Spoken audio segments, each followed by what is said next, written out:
kësaj përballje me të vërtetën politike. Zoti Këlliçi, është kjo lista më e mirë që keni zgjedhur për kundërshtarin politik?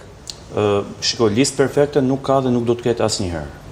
Për sa kohë kemi të bëjmë me lista që përbëhen nga kandidat me një numër të limituar përfaqësuesish të Partisë Demokratike dhe për shkak kushëzimit të aleatëve, dhe për sa kohë do të ketë një limit në lista, për herë do të ketë ambicie që do të mbeten përgjysmë, karriera që do të cënohen, individ që do të jenë të pakënaqur, dhe kjo është diçka që është krejt e natyrshme.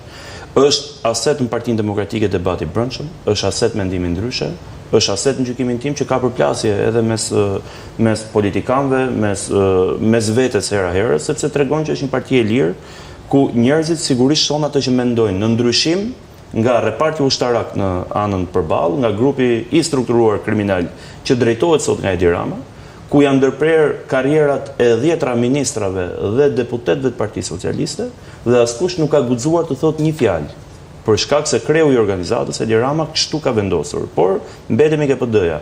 Pa diskutim ka patur hapësira për përfaqësim edhe më të madh Partisë Demokratike, por duke u kushëzuar nga faktori i koalicionit, që është një koalicion i stërmadh me 26 parti, dhe duke qenë se në gjitha librat politike dhe gjitha manualet politike për herë sa herë ka zgjedhje politike, koalicionet apo partitë e vogla marrin 24 deri në 28 apo 30% votave totale, kësaj radhe Partia Demokratike ka bërë një koalicion të madh me një qëllim të vetëm, largimin e Edi Ramës në datë 11 maj. Dhe për këtë arsye është kushtëzuar të jap 8 mandate në listat e sigurta për partitë aleate. Thënë këtë janë 8 demokrat apo demokrate që nuk janë pjesë e listës për shkak të këtij kushëzimi.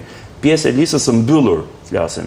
Ndërkohë, ke lista e hapur pa diskutim janë asete politike, asete publike, janë personalitetet shquara që garojnë në listën e hapur të Partisë Demokratike.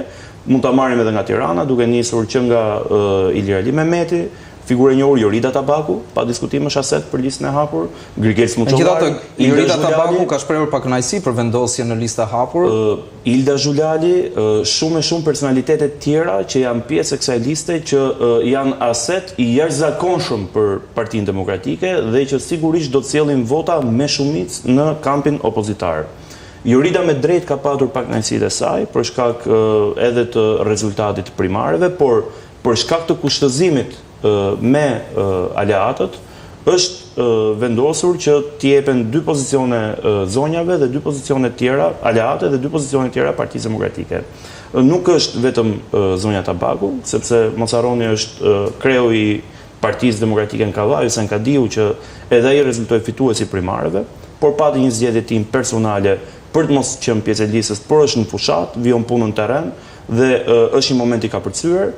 E janë shumë tjerë me drejt zonja Zhulali meritonte të ishte në listën e mbyllur të Partisë Demokratike, pa diskutim. Shumë të rinj tjerë, Muçollari e tjerë, por këto kanë qenë hapësirat në këtë moment. Thënë këtë, më vjen mirë që në këtë 4-5 ditë kohë që kemi patur, kemi parë debate që ndodhin në Partinë Demokratike, kemi parë pak kënaqësi, kemi parë diskutime të hapura publike dhe Partia Demokratike është një libër i hapur për këtë.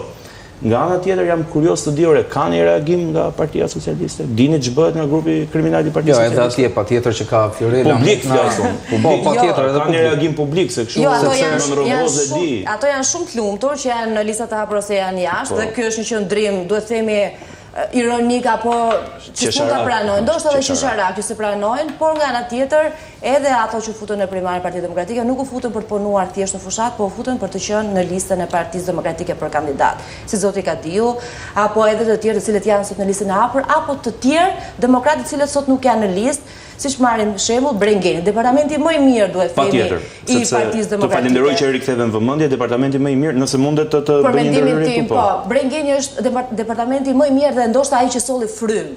Edhe imazh, edhe frym, edhe ide, edhe program, edhe qasje tjetër, dhe modernizoi Partinë Demokratike. Dhe sot pas 12 vitesh, opozita nuk ka nevojë vetëm për emrat besnik të Sali Berishës, ose ato që kanë qëndruar, absolutisht është drejt të qëndrojnë ata, por mendoj që sot Partia Demokratike ka nevojë për frym edhe të paktën këta emra që ishin departamenti i Brengenit, për mendimin tim personal, ata ishin një individ apo edhe të angazhuar në fushat përpara se të shkonin tek listat, kishin një qasje komplet ndryshe. Si në 2021, kur ju ishit në listat e kandidatëve për deputet dhe ishit një emër që krijonit besim tek të rinj dhe ndoshta shumë persona kanë votuar Belindin si Belin, si individ. Jo Partinë Demokratike. Edhe për shkak të rezultatit që ka qenë atëherë sot të rinj, nëse në listën e Tiranës gjithmonë, nëse lista e Tiranës nuk ka njerëz të rinj, të cilët e përfaqësojnë dhe këtë shtresë që janë edhe keni, më vjen keq. Në listën e sigurt, të them, në listën e mbyllur, po. Tash ja ku jam, unë e konsideroj veten ende një ri.